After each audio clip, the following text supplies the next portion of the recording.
Hello guys, तो guys आज की क्लास में हम बात करने वाले हैं हमारे some basic concept of chemistry के लेक्चर नंबर 6 की। ठीक है, तो बेटा आज की क्लास में हम बात करेंगे हमारे मिक्सचर की। ठीक है, तो आज हम बात करने वाले हैं मिक्सचर की। ठीक है, तो मैं हेडिंग डाल रहा हूँ मिक्सचर, MIXTURE। ठीक है, आशा करता हूँ आपको दिख रहा होगा और एक बार चेक भी कर लेता हूँ। ओके, हाँ मिक्सचर, तो ये आपको दिखाई है, विजिबल है। ओके, बहुत बढ़िया। तो अब हम स्टार्ट करते हैं हमारे मिक्सचर से। तो मिक्सचर में हमें क्या पढ़ना है, सबसे पहले इसकी डेफिनेशन में लिखा देता हूं और आप प्लीज नोट कर लीजिएगा। ठीक है, तो मिक्सचर क्या है? ठीक है, तो मेड अप ऑफ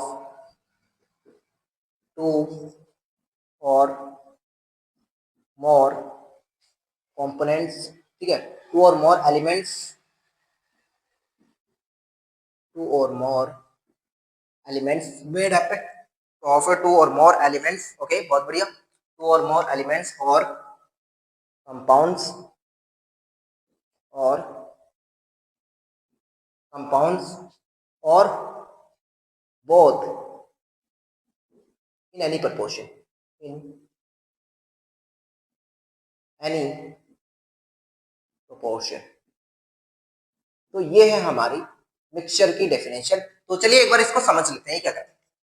तो ये कह रहा है कि मिक्सचर बना होता है मेड अप ऑफ टू और मोर एलिमेंट्स, दो या दो से अधिक एलिमेंट से, यानी कि एलिमेंट से दो हो सकते हैं या फिर दो से ज्यादा हो सकते हैं, या फिर कंपाउंड से, जो कंपाउंड है कंपाउंड से मिलकर भी बना हो सकता है, फिर या फिर कह रहा है कि ये दोनों से मिलकर बना हो सकता है। यानी क्या ये मतलब लाइन कहने के लिए ये कह रहा है कि मिक्सचर है वो किससे बना होता है बेटा, ये किससे बना होता है, एलिमेंट से बना होता है। मतलब अगर दो या दो से ज्यादा एलिमेंट्स हो तो वो आपस में मिक्स हो सकते हैं, या फिर कह रहे दो या दो से ज्यादा कंपाउंड हो तो वो आपस में मिक्स हो सकते हैं, या फिर कह रहे दोनों ही आपस में मिक्स हो सकते हैं। तो उससे हमारा क्या बनता है, मिक्सचर बनता है। और लास्ट में कह रहा है इन एनी प्रोपोर्शन, किसी भी प्रोपोर्शन में, मतलब आप किसी को भी कितनी भी मात्रा में मिला सकते हो। मान लीजिए कि आपने मैं ये कहना चाहता हूँ, थोड़ा समझाने के लिए मैं बना रहा हूँ कि मान लीजिए कि आपने 2 लीटर पानी ले लिया।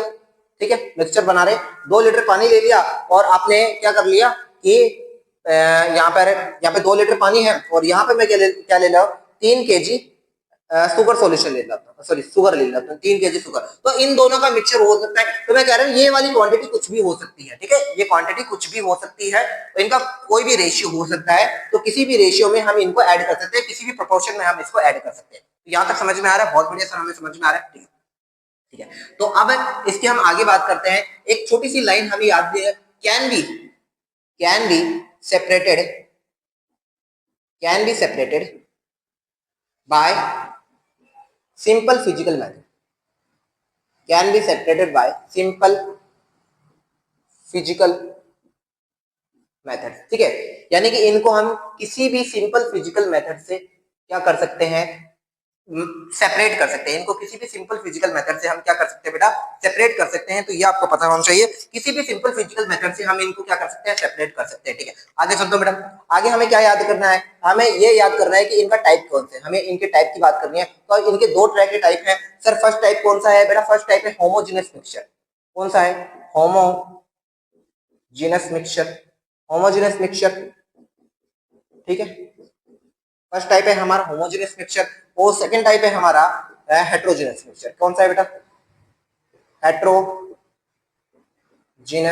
मिक्सचर। तो ये दो तरह के मिक्सचर हमें पढ़ने हैं। फर्स्ट है ओके, फर्स्ट है हमारा होमोजेनस मिक्सचर और सेकंड आपको देख सकते हैं कि सेकंड है हमारा हेट्रोजेनस मिक्सचर। ठीक है, तो बेटा यहां तक नोट कीजिए, फिर मैं क्या करता हूं, इसको मिटाता हूं और आगे लेके चलता हूं। ओके, तो homogeneous mixture and heterogeneous mixture का आप नोट कीजिए। ओके, ठीक है, तो यहां से मैं मिटा रहा हूं। ठीक है, अब हम बात करेंगे कि what is the homogeneous mixture and what is the heterogeneous mixture. ठीक है, तो इन दोनों के बारे में हम बात करेंगे। ओके, चलिए अब बात करते हैं होमोजेनस मिक्सचर की। होमोजेनस मिक्सचर, इन दोनों को मैं अलग अलग लिख रहा हूं, होमोजेनस मिक्सचर, और यहां पर मैं साइड में लिख रहा हूं हेट्रोजेनस मिक्सचर।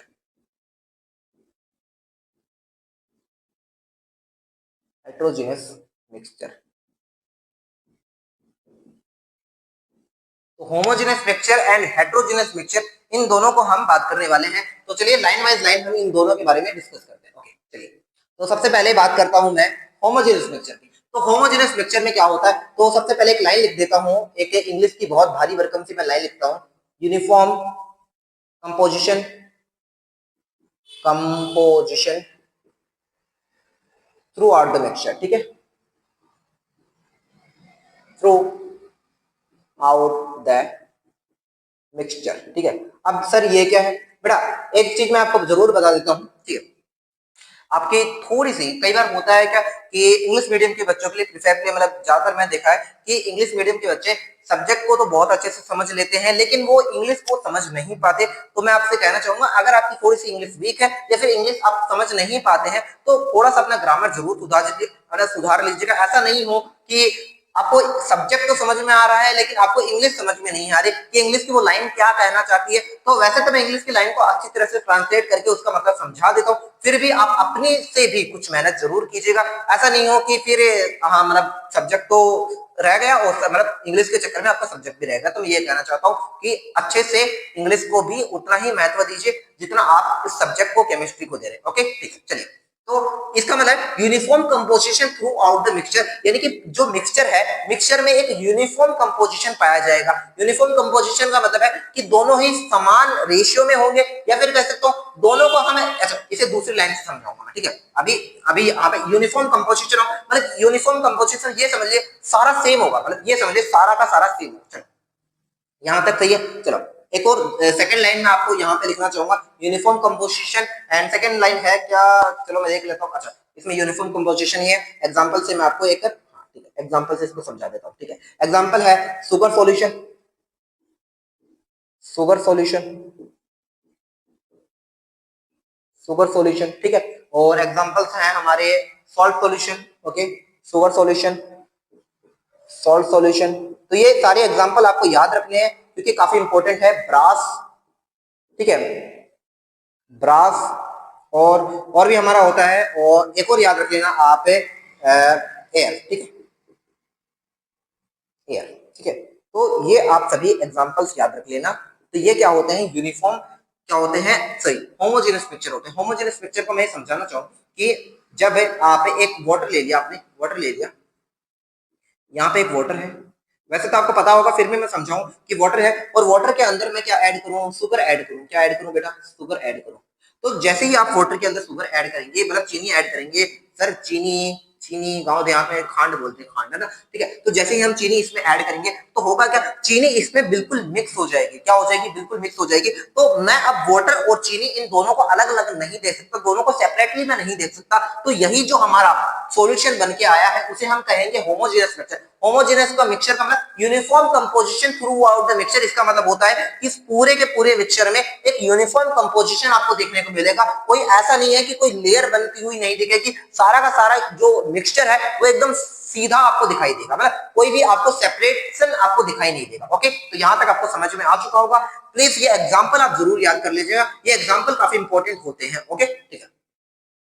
तो जैसे कि एयर, एयर भी एक तरह का बेटा क्या है, होमोजेनस मिक्सचर है। वैसे तो एक मिक्सचर है, मिक्सचर क्यों, क्योंकि एयर के अंदर बहुत सारी गैसेस पाई जाती है, लेकिन हम उन गैसेस को अलग अलग नहीं दे सकते, वहां पर भी एक यूनिफॉर्म कंपोजिशन पाया जाता है। तो एयर भी एक तरह का क्या है बेटा, एक होमोजेनस मिक्सचर है। ओके, ठीक। अब बात करते हैं हेट्रोजेनस मिक्सचर की। तो हेट्रोजेनस मिक्सचर क्या है, ठीक है। अच्छा, एक चीज और आप ये सोच रहे हैं सर ये ब्रास क्या है बेटा, ब्रास मैं कह सकता हूं कि दो मेटल्स आपस में मिलाकर ब्रास को बनाया जाता है। अब ये हम आगे पढ़ेंगे कि व्हाट इज द ब्रास। अभी आप समझ लीजिए कि ब्रास भी एक क्या होता है कि कई सारे दो दो तीन ज्यादा दो ही मेटल्स होते हैं, अभी मुझे याद नहीं है, कि दो मेटल्स को मिलाकर आपस में आई थिंक हो सकता है जिंक और जस्ता वगैरह कुछ हो, तो उन दोनों को मिलाकर क्या बनाया जाता है, ब्रास बनाया जाता है। तो याद रखें, दो मेटल्स आपस में मिलकर क्या बनाते हैं बेटा, ब्रास बनाते हैं। अभी मुझे रिमाइंड नहीं है कि वो मेटल्स कौन कौन से हैं, अगर मुझे होगा तो मैं आपको जरूर बताऊंगा, ठीक है। तो ब्रास दो मेटल से आपस में मिलकर बनता है, और इसका भी जो कंपोजिशन होता है वो एकदम थ्रू आउट सेम होता है, बिल्कुल सेम होता है। ओके, अब बात करते हैं क्या, किसकी बात करते हैं, हेट्रोजेनस मिक्सचर की। तो sir what is the heterogeneous mixture. तो इसके लिए मैं एक लाइन लिखूंगा, डू नॉट या फिर do not have same composition, do not have same composition, do not have same composition. ठीक है, एक बार मैं चेक कर लेता हूं। Okay, do not have, okay, ठीक है, यहाँ पे आपको लाइन नहीं दिखाई दे रही, ठीक है। अच्छा, यहाँ पे आपको लाइन नहीं दिखाई दे रही, अच्छा ये कंपोजिशन नहीं आएगा। Do not have uniform composition, है ना, सेम नहीं, uniform. Do not have uniform composition, यानी कि यहाँ पर जो यूनिफॉर्म कंपोजिशन इस वाले में पाया जाता था वो इस वाले में नहीं पाया जाएगा। Do not have same uniform composition, ठीक है, डू नॉट हैव सेम, अच्छा सेम नहीं आएगा, do not have uniform composition, ठीक है, यानी कि यहाँ पे जो यूनिफॉर्म कंपोजिशन है वो नहीं पाया जाएगा। ये आपको याद रखना है कि यहाँ पर जो यूनिफॉर्म कंपोजिशन होमोजेनस मिक्सचर में पाया जाता था वो इस वाले केस में नहीं पाया जाएगा, आपको ये वाले याद रखना है। ओके ठीक है सर, अगली चीज बताओ ना, तो हम कह सकते हैं कैन बी सीन, ठीक है, can be scene, okay just 2 minutes, ठीक है। अच्छा sorry sorry sorry sorry sorry sorry sorry sir, क्या लिख रहे हो, क्या लिख रहे हो, क्या लिख रहे हो सर, ये क्या लिख रहे हो, ठीक है। तो समटाइम्स sometimes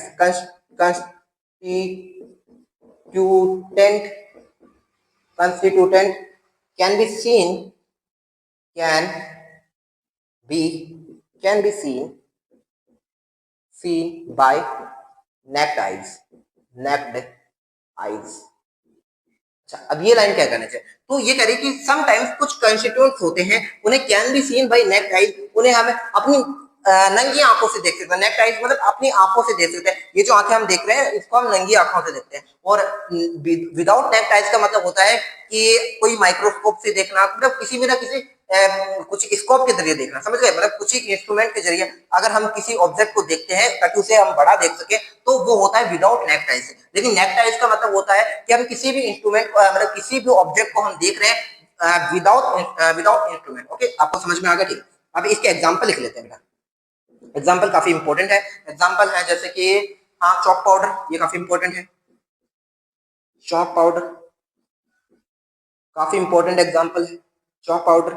और है क्या, ठीक है, चॉक पाउडर प्लस वाटर, अच्छा chalk powder plus water, chalk powder plus water, यानी चॉक पाउडर और वाटर का जो एग्जांपल है वो हमारा क्या है, वो एक तरह का हेट्रोजेनस मिक्सचर है। सैंड प्लस आयरन फिलिंग्स, ये भी याद रख लेना आप, सैंड प्लस आयरन फिलिंग्स, ठीक है, यानी कि जो मिट्टी के अंदर छोटे छोटे टुकड़े होते हैं मतलब सैंड के अंदर, वो भी क्या होते हैं, एक हेट्रोजेनस मिक्सचर होता है। अगर ब्लड की बात करूं बेटा, यहाँ पे लिख लेना ब्लड, तो बेटा ब्लड भी एक तरह का क्या होता है, हेट्रोजेनस मिक्सचर होता है। ब्लड को अगर हम थोड़ा सा ध्यान से देखें तो वो क्या होता है, एक हेट्रोजेनस मिक्सचर होता है। और अगर हम बात करें मिल्क की, ठीक है, तो मिल्क भी क्या होता है, एक हेट्रोजेनस मिक्सचर होता है। और वाटर प्लस ऑयल, ठीक है, तो water plus oil, water plus oil, तो ये आपको याद रखना है। विशेषकर ये जो टर्म्स है ये कई बार बच्चा कंफ्यूज हो जाता है कि सर कौन से एग्जांपल आएंगे, तो बेटा ये जरूर याद रखना कि blood, milk, water plus oil, ये तो सबको पता है, आयरन फिलिंग्स, सैंड आयरन, ये तो सबको मतलब, लेकिन ये ब्लड और ये मिल्क वाले इसमें कई बार कंफ्यूजन हो जाता है कि सर यूनिफॉर्म कंपोजिशन का पाया जाता है, लेकिन नहीं बेटा, ये एक्सेप्शन है कि ब्लड और ये जो मिल्क है ये दोनों क्या होते हैं, एक तरह के हेट्रोजेनस मिक्सचर होते हैं। तो आशा करता हूं कि ये क्लास आपको बहुत अच्छी लगी होगी और इससे आपको काफी कुछ सीखने को मिला होगा। ओके, तो थोड़ा सा मैं पीछे कर देता हूँ इसे ताकि आप, हाँ इसे, ओके, तो आप इसे नोट कर लें बहुत अच्छे से, ठीक है, तो आप इसे नोट कर लें बहुत अच्छे से और मिलते हैं नेक्स्ट वीडियो में। ओके।